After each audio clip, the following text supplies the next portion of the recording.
Thinking about that transition out of the military and then into agility, tell us a bit about that. What was the kind of learnings from that transition? Was there any, I don't know, maybe myths or anything that you ended up busting that people would tell you before you were leaving the military and you came into civilian life?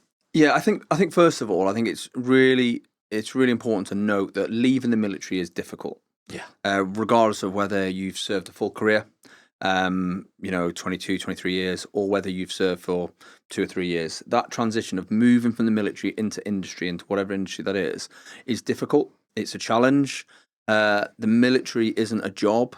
It's very much a way of life. It's a bit of a calling. You live with the people you're working with. You deploy all over the world, and it's a very different challenge to then coming out of that and just getting what you'd call as a job.